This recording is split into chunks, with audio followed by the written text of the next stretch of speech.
We're getting intense. Oh, that's right. The quarter panels. Those quarter panels.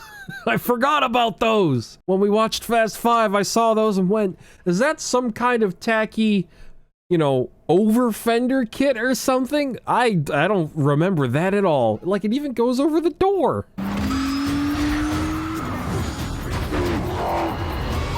I mean, it's an R35. You know, back in this time, 2013, 2012, the R35 was the king of handling.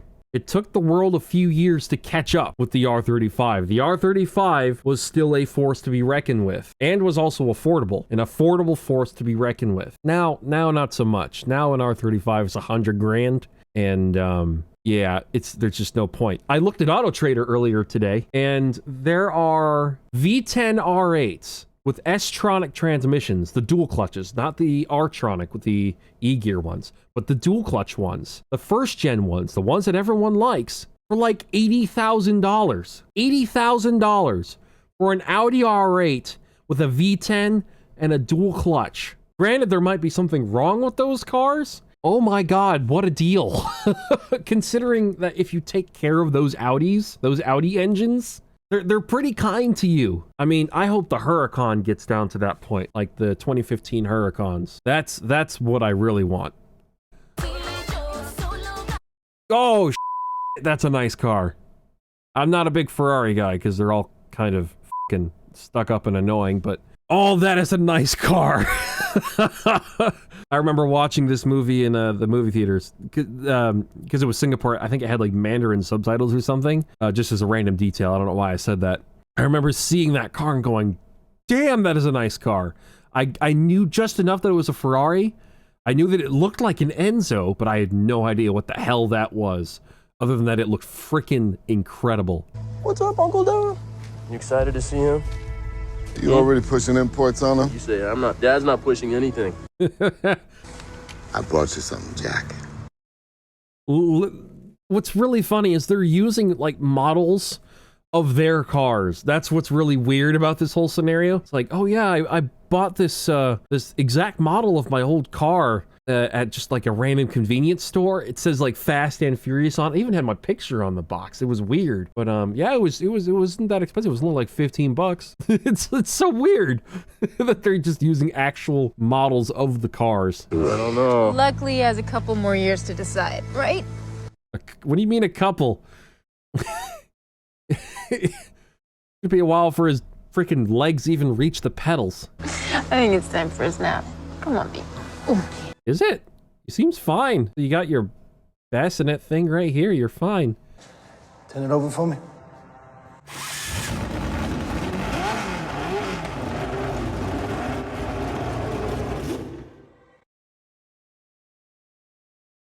It sounds really cool, whatever that engine is supposed to be. Is it like a Judd engine or something? Jesus, the ramp car is cool. Shaw must have pulled all the cops to him. Why are they driving V10 BMWs?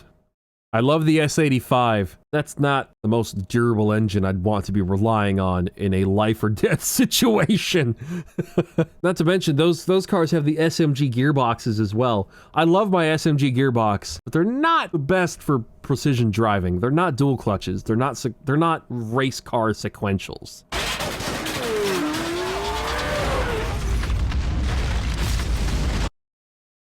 I would not mind having a car that sounded like that, truth be told. That's such a good noise.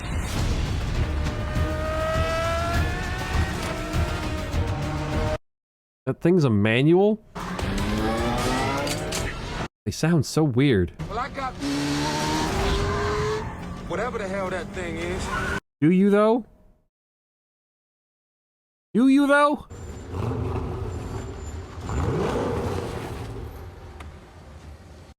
Just in case you weren't being stealthy enough, rev your engine a few more times, please. We know they have to be running custom engines. You heard that flip car going through those gears. Sequential transmission. That didn't sound like a normal engine. It was a turbo diesel. It sounded like something you hear at Le Mans. Did you see it? A turbo diesel? Was it? Nothing about that made me immediately think, ah, yes. Diesel. Of course. No, those sounded like low displacement, high revving fucking V8s and V10s. That's what it fucking sounded like. But who not only has access to the components, but can fabricate something like that? Maybe a handful of shops in London. Regular tuner shops aren't gonna cut it on this one. Why are they... What if the car wasn't built in England? Because it's... When they were in Russia, they alluded to the fact that the car got sent into that building by one of the flip cars, right? So they've had those cars before they got to England. So has this just been their main hideout for a long period of time? And they've been operating out of it, and now they're just starting to get kind of pursued in London? It's not a safe thing to assume that the shop that built it is in England. That's the last thing I would assume, because it's probably pretty hard to build a car like that in England, right? Like Hobbs said, it's hard to commit a crime. Tej, we're gonna need cars without computer chips that can be overridden. What about standalones? Why? How do you know the difference between a chip that can be overridden and one that can't? I got this. Already on it, Dom. Contacted R&D at DSS. Hobbs. I said I got this. Now, and they go for like older classic like muscle cars and things, but wouldn't that make them easier to exploit because the technology is simpler? You can't just throw a bunch of factory line Beamers at people and expect... Hey, the car's a hell of a car. You're talking about twin turbo V8 spitting out 560 ponies, son. Twin turbo V8. You guys aren't even talking about the same fucking car. Those were E60 M5s, right? 5-liter V10. Still probably it's like 503 brake horsepower if you're talking about the UK models, right? EU models, right? Those were E60 M5s. Like, did the are they talking about the F10 M5 or the E60 M5? I'm really, what? He reads the brochure. He read the wrong brochure, though. He's got the spirit, but he's still wrong. What car was that in the background? Was that a Noble or something else? Oh yeah, that's definitely a Noble. We got a 458 here. That's pretty freaking sick. Got whatever the hell this is. Not an exotic car. That's a nice car. I got the information. This looks like an Aventador. I can tell already just by looking at this shape. Man, God, I love Aventadors. Is that a TE37? Could be. Similar spoke design. Nice Aston. The hell are those wheels? 6 spokes. I feel like I've seen those wheels before. Those might be raised as well. Hold on. I might be able to identify those. Possibly. Well, maybe not. Was it these I was thinking of? I really like the TE37Vs. They kind of remind me of the Volk GTPs, those discontinued wheels they had. See, I like how the spokes look like they're deeper into the rim, like deep dish or whatever it's called. You have this inside here, and then you've got them in here, and they're mostly flat, which I like a lot more than like the typical TE37 design. I mean, I'd prefer, if I go to eBay for a second, I'll show you the exact wheels I like. It's these wheels. I think these are 2-piece wheels. Old school, super old school.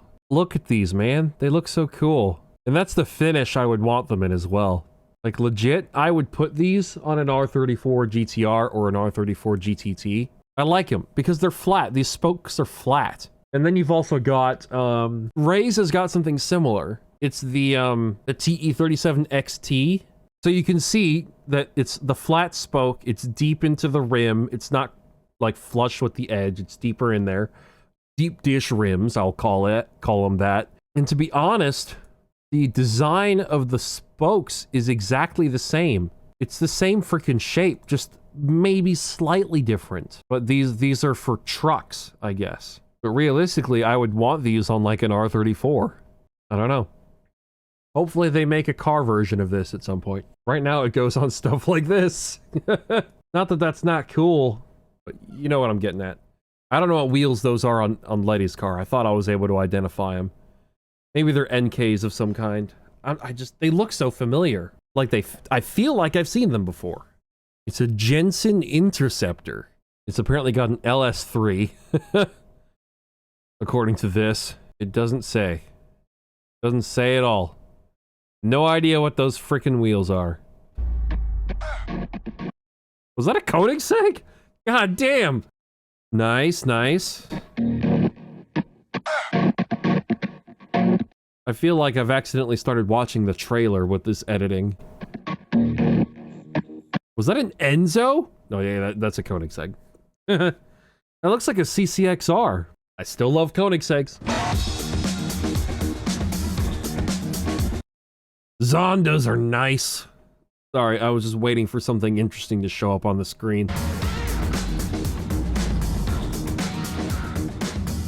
There are more women than dudes here. Like, that's the most fictional thing that has occurred in this movie. There's more women here than dudes here. In a predominantly male-dominated hobby, that's really freaking unusual.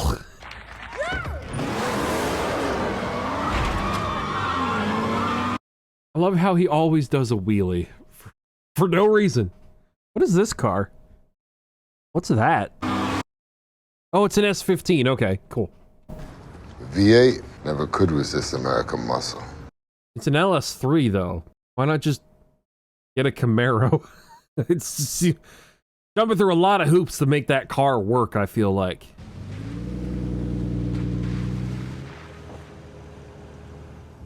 Well, at least now you get to meet him. God, that's a nice car. Look, the new Aston Martins are nice. The twin-turbo V12s are very cool. But something about the old V12 Vantage that I like a lot, man. I like it a lot. I like that car, man. I want one. Add it to the list.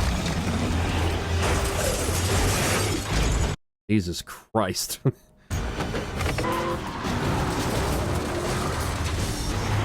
Well, the Mustang took that well.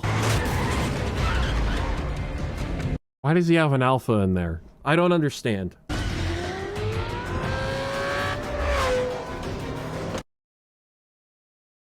That sounded like a Lamborghini Murcielago. It crab walked again. Okay, I don't even know what she crashed into. Were those ridges made of, like, concrete or something?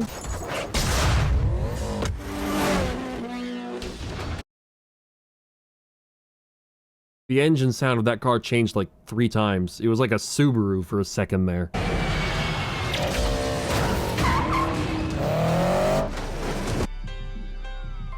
It sounds like a Subaru.